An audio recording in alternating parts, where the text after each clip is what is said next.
ఇక హైదరాబాద్ లోని ప్రజాభవన్ వేదికగా ఇవాళ జరగనున్న తెలుగు రాష్ట్రాల ముఖ్యమంత్రుల భేటీపై సర్వత్రా ఆసక్తి నెలకొంది. Telangana CM Revanth Reddy, AP CM Chandrababu Naidu మధ్య జరగనున్న ఈ సమావేశంలో 10 ఏళ్ల విభజన సమస్యలకు పరిష్కారం దొరుకుతుందనే ఆశ రెండు రాష్ట్రాల ప్రజల్లోనూ వ్యక్తమవుతోంది. ఈ సమావేశంలో ఇరు రాష్ట్రాల సీఎస్లు, ఉన్నతాధికారులు పాల్గొననున్నారు.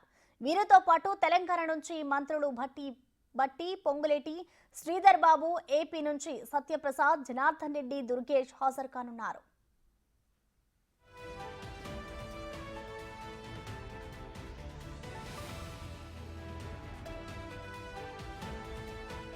ఇక ఈ సమావేశంలో చర్చకు వచ్చే ప్రధాన అంశాల్లో నది జలాల పంపిణీ కూడా ఒకటి. పాలమూరు, రంగారెడ్డి ఎత్తిపోతలపై ఏపీ అభ్యంతరం వ్యక్తం చేస్తోంది.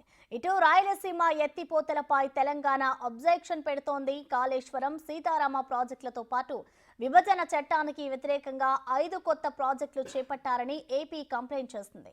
గోదావరి, కృష్ణా జలాల పంపిణీపై వివాదం నడుస్తూనే ఉంది. ఇక దీనిపై ఇవాల్టి భేటీలో చర్చకు రానుంది.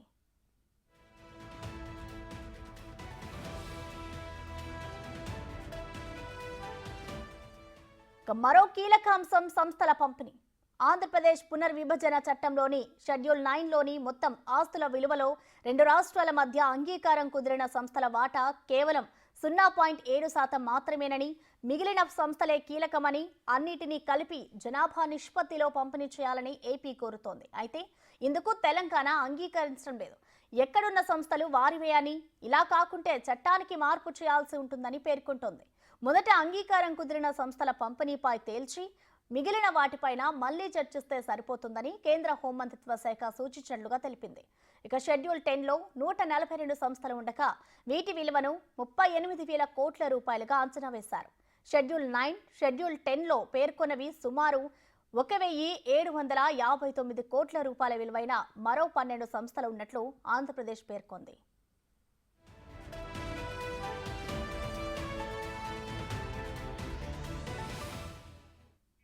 ఈ మీటింగ్ కి సంబంధించిన కంప్లీట్ డీటెయిల్స్ మా deputy bureau chief Sadiq live ద్వారా అందిస్తారు. సాదిక్, చెప్పండి, ఇవాళ రెండు రాష్ట్రాల ముఖ్యమంత్రులైతే భేటీ కాబోతున్నారు. మరి విభజన సమస్యలకు సంబంధించి ఒక కొలిక్కి వస్తాయనుకోవచ్చు. అసలు ఏపీ ఏమడుగుతోంది, టీఎస్ ఏమడుగుతోంది, డీటెయిల్స్ ఏంటి సాదిక్?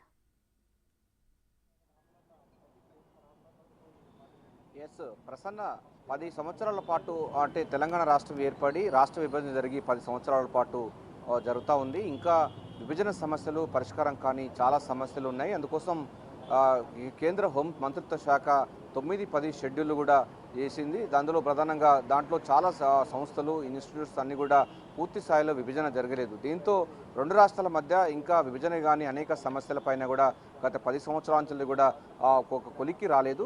సో రెండు రాష్ట్రాలకు సంబంధించినటువంటి ముఖ్యమంత్రులు కొత్తగా కొలువు తీరిన తర్వాత రెండు తెలుగు రాష్ట్ర ప్రజలు అనుకునే విధంగా, అదేవిధంగా రెండు తెలుగు రాష్ట్రాలు అభివృద్ధి లక్ష్యంగా ముందుకు కలుతున్నారు. అంటే పరిష్కారం కాని సమస్యలను పరిష్కరించుకుంటూ అభివృద్ధి లక్ష్యంగా ఇరు రాష్ట్రాల ముఖ్యమంత్రులు ముందుకు పోతున్న కారణంలోనే ఈరోజు ఈ సాయంత్రం 6 గంటలకు ప్రజాభవన్లో ఇరు రాష్ట్రాల ముఖ్యమంత్రులు భేటీ కావడం అనేది అత్యంత ప్రాధాన్యత సంతరించుకుంది. తెలంగాణ సమాజం పూర్తి స్థాయిలో కూడా వారికి చాలా ఆసక్తిగా గమనిస్తున్నటువంటి పరిస్థితి కనబడుతూ ఉంది. సో 2014 విభజన, రాష్ట్ర విభజన జరిగిన తర్వాత ఆస్తులు పంపకాల సంబంధించిన విషయంలో అటు 9వ 10వ షెడ్యూల్లో చాలా సంస్థలను, ఇన్స్టిట్యూట్స్ను చేర్చారు. దానికోసం షీలాబేడి కమిటీ ఏర్పాటు చేసింది.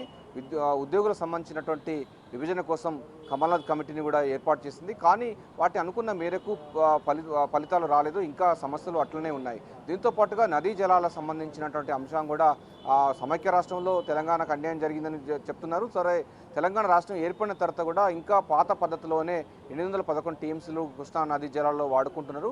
సో పూర్తి స్థాయిలో కూడా క్యాచ్మెంట్ ఏరియా ప్రకారంగా తెలంగాణ రాష్ట్రానికి 558 టీఎంసీలు ఎక్కువ, అంటే నదీ ప్రవాహ ప్రాంతం ఎక్కువగా తెలంగాణ ఉంటుంది కనుక ఎక్కువ మాకే రావాలని కూడా తెలంగాణ అంటుంది. సో ఇవి చాలా అంశాలు ఉన్నాయి. వీటన్నిటి కూడా ఒక సామరస్యపూర్వకంగా పరిష్కరించుకోవాలని కూడా ఇరు రాష్ట్రాల ముఖ్యమంత్రులు భేటీ కావడం అన్నది, మాట్లాడుకోవడం అన్నది అత్యంత ప్రాధాన్యతగా చెప్పవచ్చు. ఎందుకంటే రాష్ట్ర విభజన జరిగినా కూడా ఇప్పటివరకు కూడా ఇంకా విభజన కాకపోవడం వల్ల ఆస్తులు, అప్పుల సంబంధించిన విషయాల్లో ఇంకా పెరుగుతూ ఉన్నాయి. సో సీలేరు సంబంధించినటువంటి అంశాల్లో, అంటే విద్యుత్ ప్రాజెక్టు ద్వారా దాదాపు ఆంధ్రప్రదేశ్ 24,000 కోట్ల రూపాయలు తెలంగాణకు రావాల్సి ఉందని కూడా వాళ్ళు స్పష్టం చేస్తున్నారు. మొన్న బడ్జెట్ సమావేశంలో కూడా ఏపీ ప్రభుత్వం మనకు 17,000 కోట్ల పైగా బాకీ ఉందని కూడా బడ్జెట్ ప్రసంగంలోనే పొందుపరిచిన సందర్భం ఉంది. సో వాటన్నిటి కూడా ఇంట్రెస్ట్లు అన్నీ కలిసి ఇప్పటివరకు 24,000 కోట్ల రూపాయలు కూడా ఆంధ్రప్రదేశ్ చెల్లించాల్సి ఉంది విద్యుత్ బకాయిలని తెలంగాణ ప్రభుత్వం అంటుంటే, మరోవైపు ఏపీ ప్రభుత్వం మాకే 7,000 కోట్లు రావాలని కూడా వారు కూడా అంటున్నటువంటి పరిస్థితి కనబడుతూ ఉంది.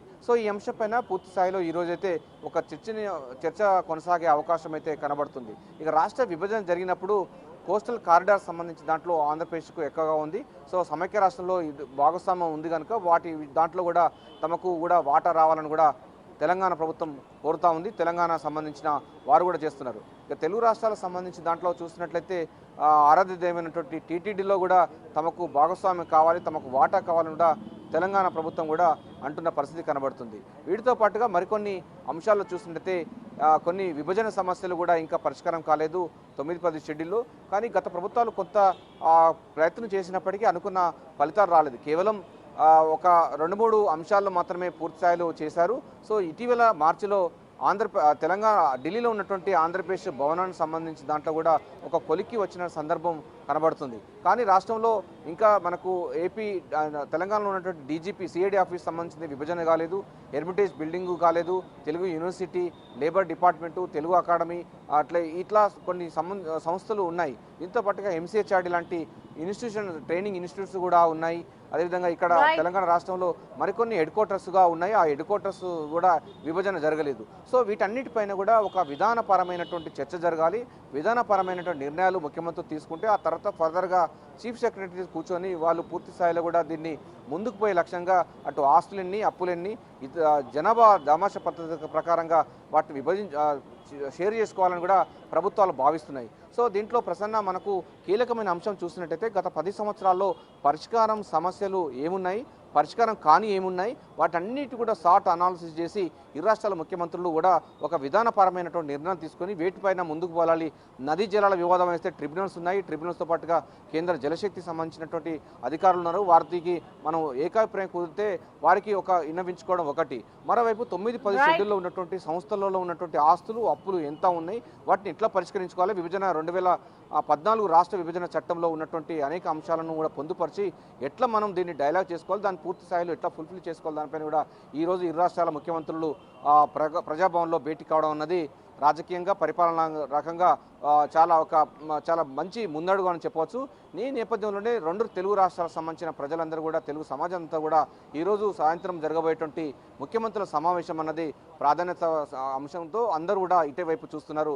సాయంత్రం నైట్ డిన్నర్ కూడా ముఖ్యమంత్రి రేవంత్ రెడ్డి, ఏపీ సీఎం చంద్రబాబు నాయుడు వాళ్ళ యొక్క టీంకు విందు కూడా ఏర్పాటు చేయడం జరిగింది. సో ఇది రాత్రి పొద్దుపోయే వారు కూడా ఈ యొక్క సమావేశాలు కొనసాగే అవకాశం అయితే కనబడుతూ ఉంది. Prasanna, over to you. Thank you Sadiq.